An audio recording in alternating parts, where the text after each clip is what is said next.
Ce soir, nous souhaitons axer le verger aux tiges sur les chiffres.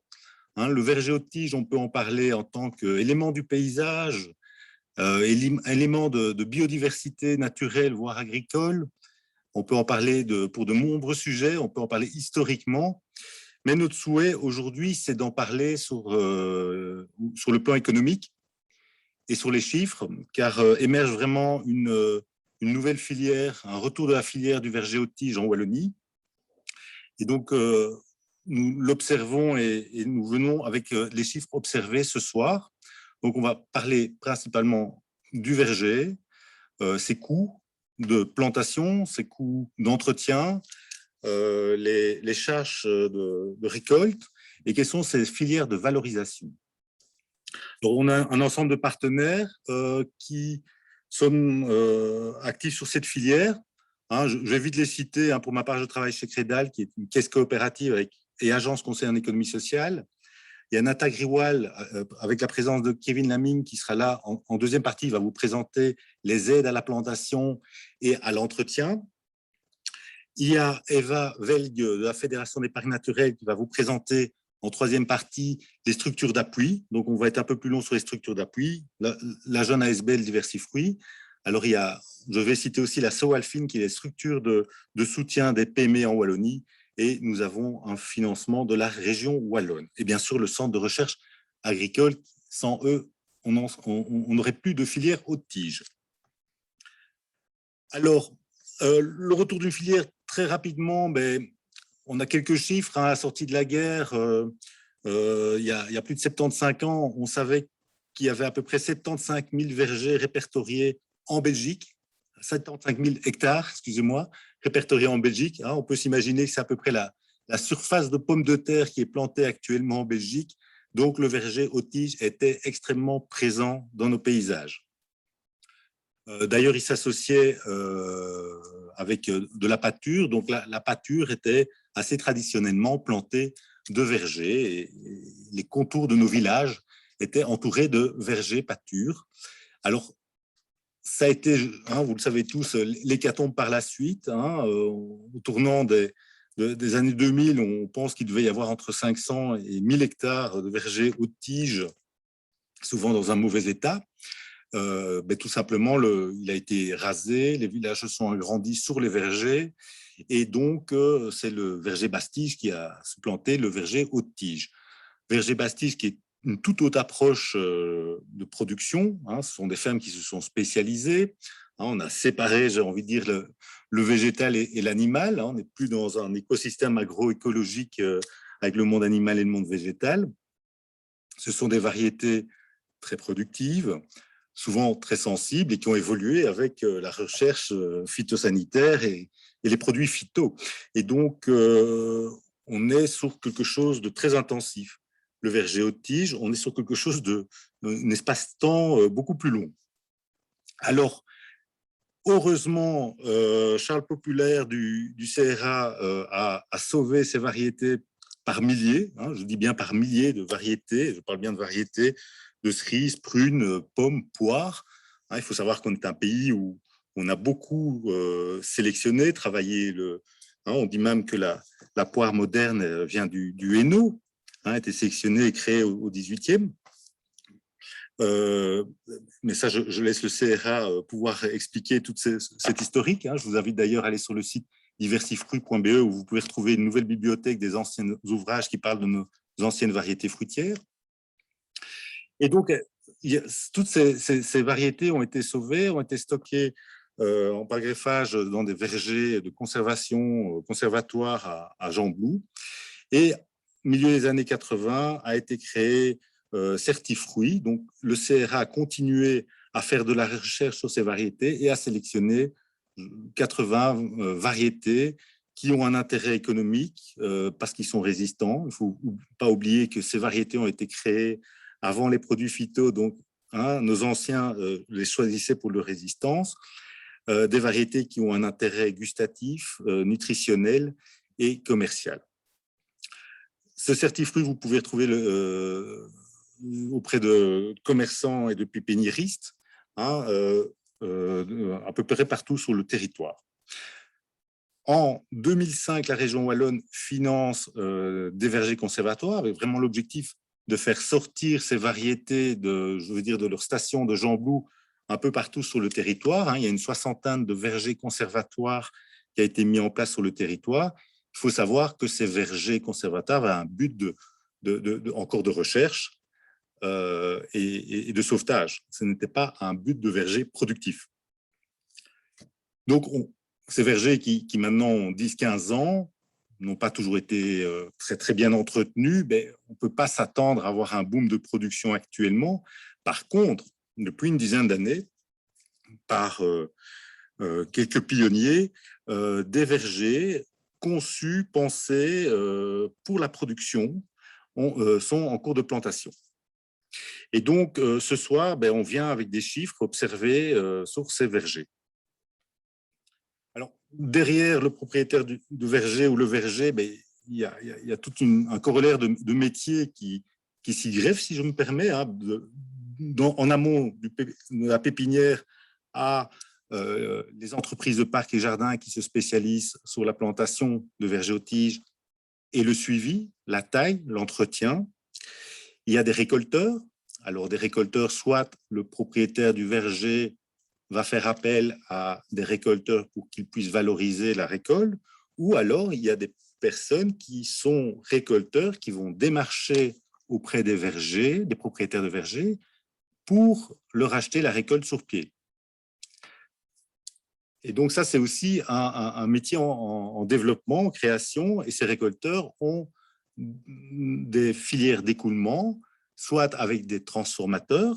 On va prendre le verger pommier, là, on pense qu'à peu près 25% des pommes sont cueillies pour être une pomme de table et envoyées dans la commercialisation comme pomme de table, et 75% de la récolte, qui sera plutôt ramassée, partent vers des transformateurs. Transformateurs, il y a toute une série de nouveaux transformateurs. On a vu émerger pas mal de presse à jus. Il y a une dynamique cidricole aussi, un peu partout sur le territoire. Cidrerie du Condro qui a été assez pionnier, qui a travaillé avec le verger aux tiges, avec des vergers qui ont déjà été plantés avec un mélange propre au cidre qu'ils veulent obtenir. Cidrerie de Constant Verger, du côté de Herve. Il y a des projets dans le Luxembourg, projets dans le Namurois, projets dans le Hainaut. Donc, partout sous le territoire, on voit émerger des transformateurs, aussi de la confiserie, des artisans qui travaillent pâte de fruits et autres. Alors, quelques chiffres sur le potentiel, je vais dire, productif. On sait que ces fameux vergers conservatoires qui ont été plantés depuis 2005, on sait qu'il y a à peu près 4000 arbres, pas tous en pleine capacité de production. Certains ont dépéri ou n'ont pas été suffisamment suivis. En tout cas, ils sont intéressants parce que c'est aussi de là qu'on peut aller tirer des greffes. On peut aussi pouvoir greffer à partir de ces vergers conservatoires. Il y a aussi une liste de vergers dans les fermes qui sont en mesure agro-environnementale et climatique. Il y a à peu près 377 hectares qui sont classés, pour lesquels les agriculteurs reçoivent une prime de conservation et d'entretien. Donc, il y a à peu près 2500 arbres. Et alors, il y a tous ces nouveaux vergers qui sont en cours de plantation. Je vais citer deux planteurs et je pense qu'ils sont parmi nous, Cédric Guillaume et Sébastien Pirotte, qui comptabilisent un peu plus de 50 000 arbres plantés ces 10 dernières années ou en gestion, parce qu'ils font des contrats de gestion où ils vont suivre les vergers, ils vont les valoriser. Et depuis, ils ont fait des émules, sachant que Cédric est plutôt sur le Condro. Si vous êtes du Condro, vous avez peut-être vu émerger ces vergers. Sébastien est plus sur la province de Liège, mais il y a d'autres acteurs sur le territoire. Alors, si on tient compte de ces 40 000 pommiers et que je prends un peu une courbe de production avec beaucoup de précautions sur les chiffres du pommier, on peut voir que le pommier, jusqu'à ses 20 ans, il va se développer, il va produire petit à petit pour arriver à un pic de production à sa 20e année, il va être sur un plateau, hein, et à partir de la quarantaine, hein, il va tout doucement décroître. Hein. Mais attention, cette courbe existe si on a bien éduqué les premières années son arbre. Hein. Ça me fait penser à une autre espèce. Donc, pour pouvoir atteindre des bons volumes de production, il faut suivre, tailler pour avoir un bon port de l'arbre. Alors là, on voit un pic à 140 kilos par arbre, et à côté, j'ai des chiffres tirés d'un référentiel suisse. On parle du pommier à entre 180 et 250 kilos l'arbre. S'il vous plaît, attention, c'est des chiffres qui sont très, très variables. Hein. C'est des références. Ne me faites pas un plan financier avec 200 kilos par arbre de manière stable. Il faut savoir que vous travaillez avec du vivant. Hein. Il y a un risque climatique. Hein. Un gel tardif. On a eu des périodes de sécheresse aussi, hein, comme l'année passée. Certains vergers perdaient ses fruits avant la maturité. Par contre, une vallée à côté, il y avait un microclimat et ils étaient en surabondance. Hein, donc, il y a des effets climatiques, de sol, de variété, d'alternance. Donc, prenez ces chiffres avec prudence. Nous, on essaye de récolter pas mal d'informations. D'ailleurs, sur les variétés, on voit évidemment qu'il y a des différences de production, de volume, mais il y a des différences de rentabilité aussi.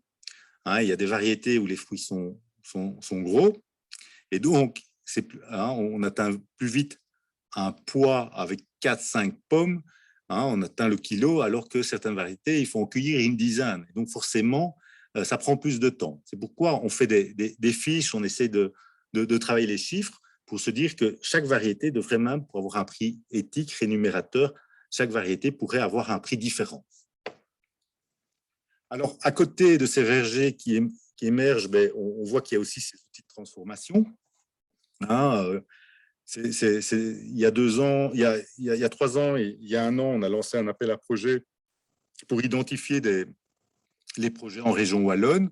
Et donc, on a une trentaine de projets qui sont faits connaître. Et depuis, on en a encore identifié et rencontré. Projet bien établi ou alors en projection et en études. Hein, beaucoup de presse à jus, des projets cidricoles et de la transformation pâtes et autres.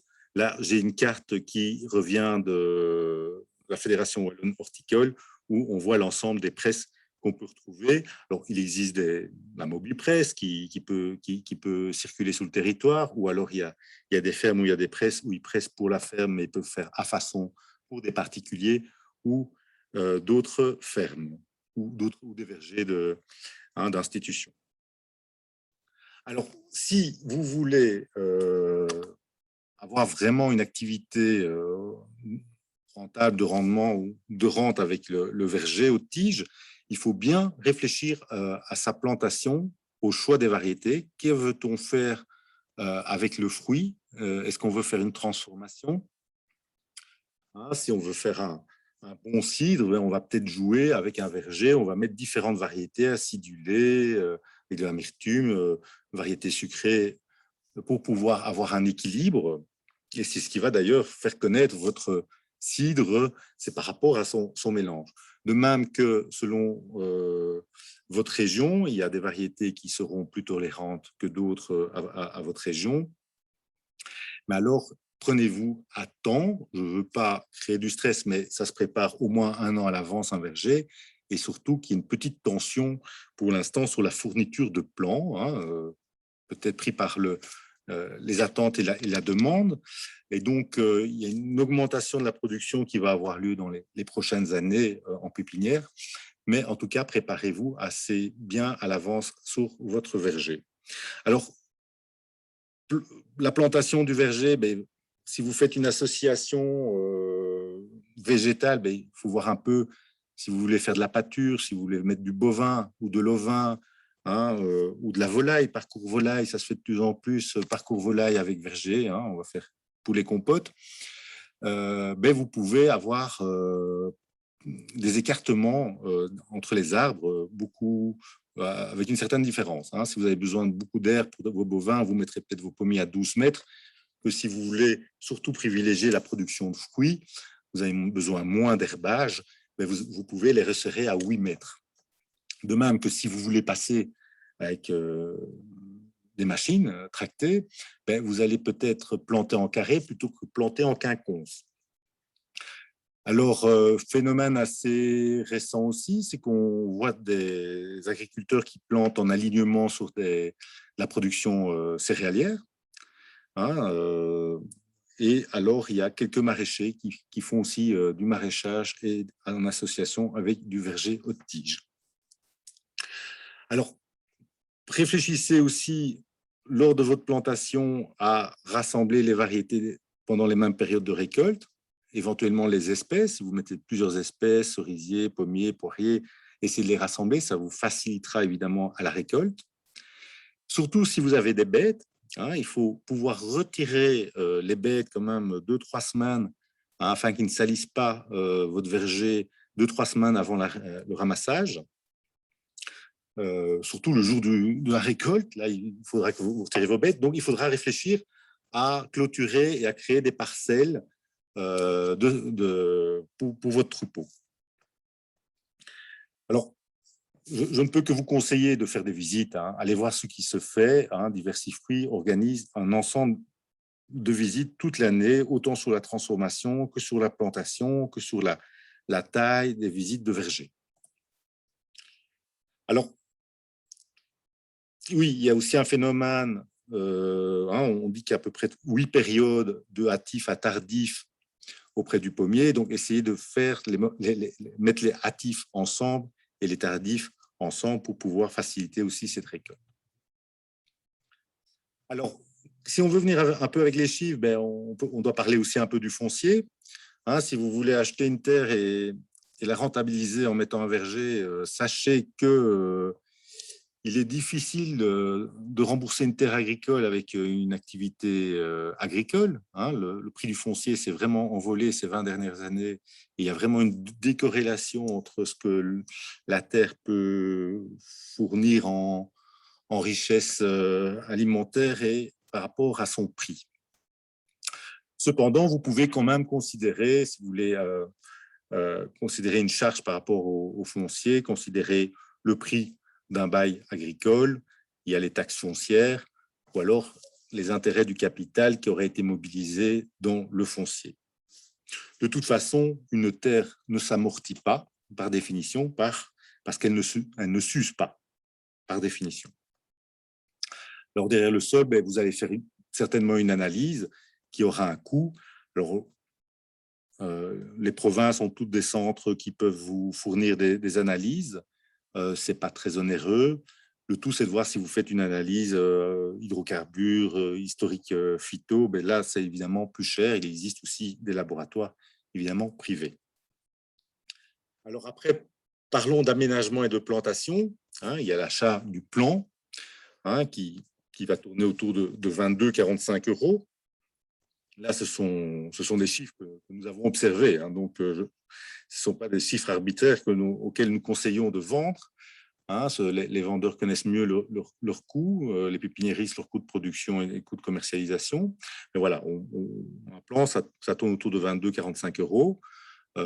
Bon, certains apprennent à greffer aussi et à replanter et donc avoir un verger qui a des âges différents, hein, des arbres d'âge différents et qui va compléter son verger d'année en année. Si vous voulez être aidé, sachez qu'un professionnel en parc et jardin, il va essayer de facturer autour de 40 € de l'heure. Hein. En dessous, il va se mettre en difficulté. En plus, il peut vous facturer évidemment les machines. Hein. Donc, si vous faites des fosses de plantation pour de nombreux arbres, il vaut mieux avoir une petite pelleteuse. À cela, il faut rajouter l'amendement, tuteur, protection. Je vais vous apporter une liste. Et si jamais vous voulez retravailler tout à fait votre prairie, peut-être un sous-solage, labour, fraisage et réensemencer votre prairie. Voilà un peu une liste de matériaux qu'il vous faudra, en plus de l'arbre, le tuteur, le terreau, le roi en béton ou le piquet, En tout cas, mettez aussi une cage autour de vos racines, hein, anti-campagnol.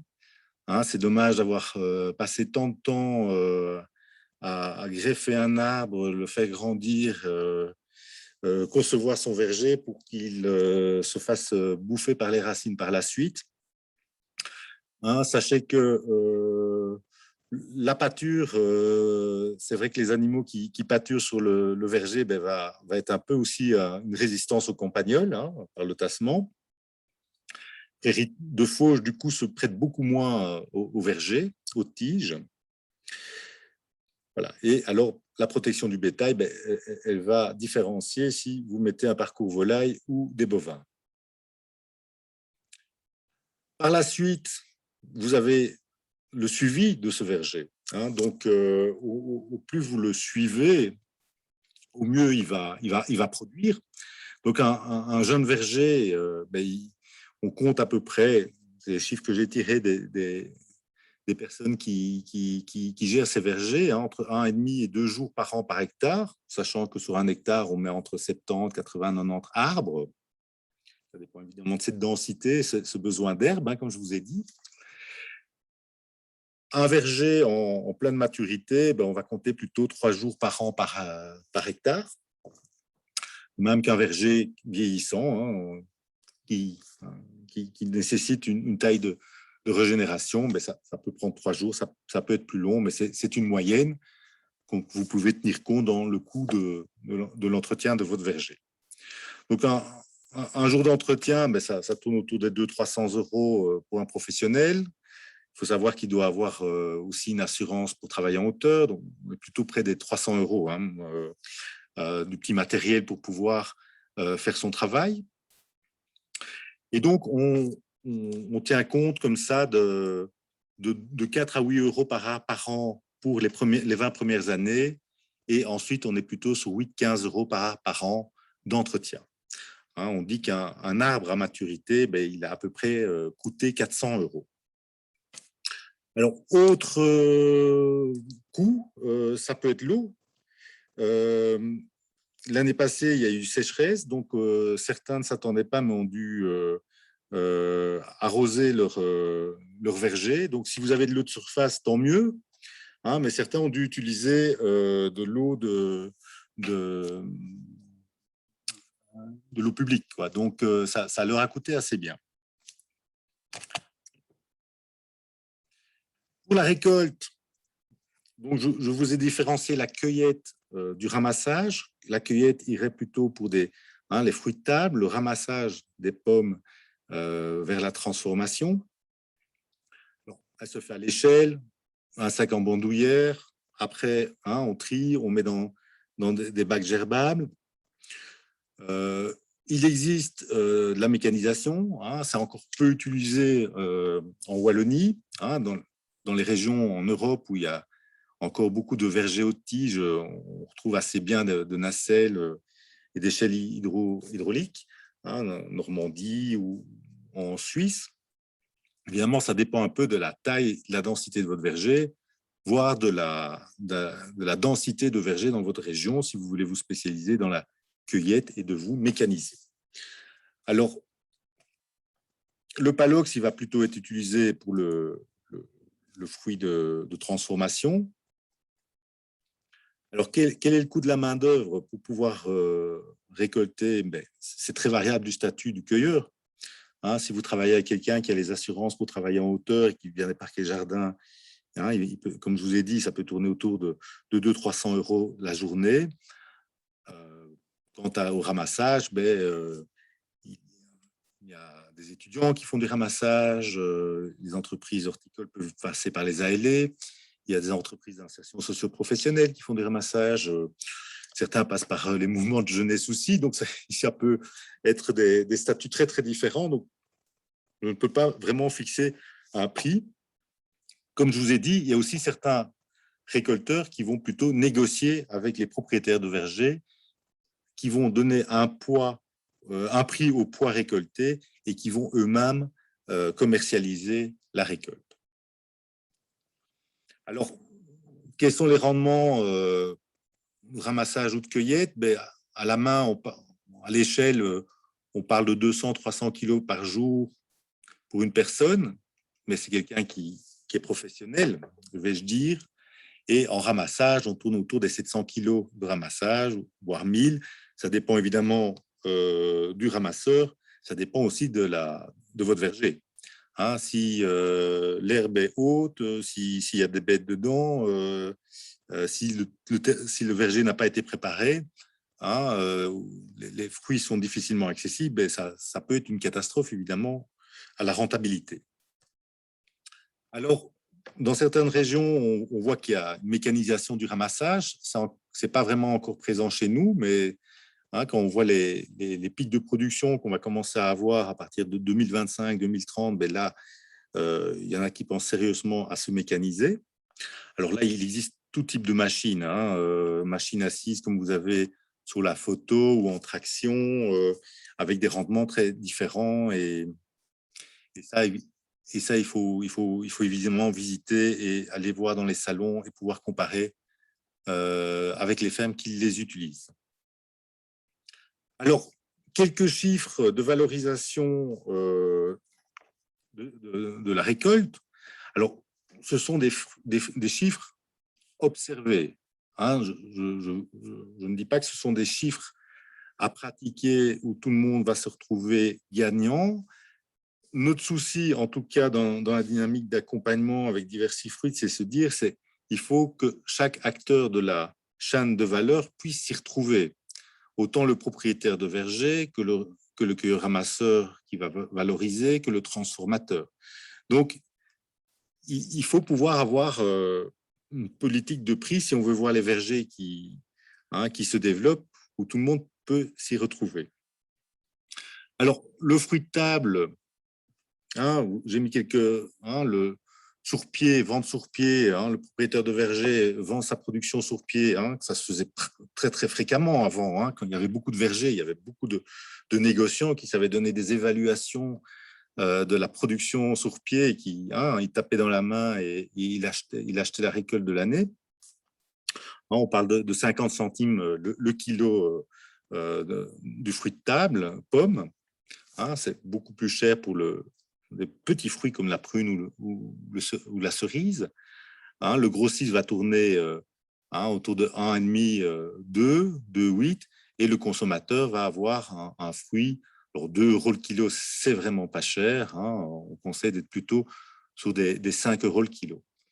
De même que le fruit de transformation sous pied, le propriétaire de verger va essayer de le valoriser autour de 10-20 centimes. Et la livraison chez le transformateur autour de 35-50 centimes.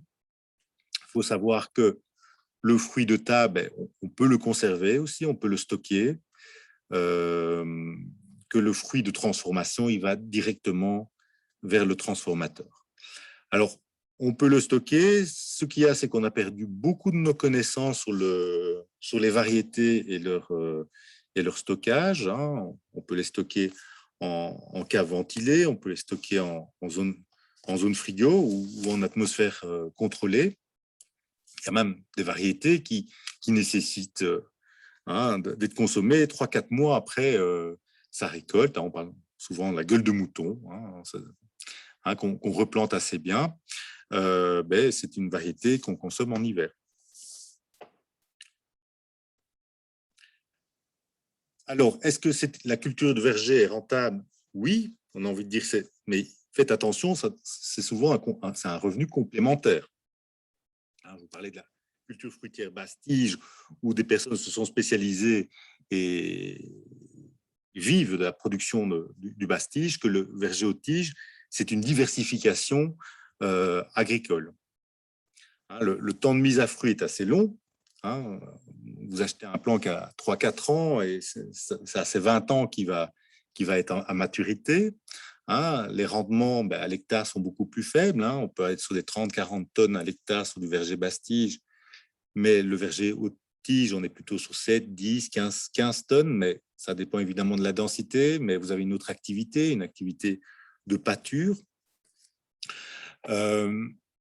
c'est une récolte qui est malaisée, hein. Il ne faut pas avoir le vertige, hein. Il faut pouvoir monter à l'arbre, hein. Ça prend beaucoup plus de temps, évidemment, à la tonne.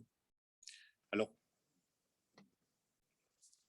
évidemment, ça dépend évidemment de vos attentes derrière le verger, hein, de votre statut. Est-ce que c'est un hobby dans lequel vous voulez développer une petite activité ou alors vous êtes un agriculteur à pouvoir vous diversifier? Euh,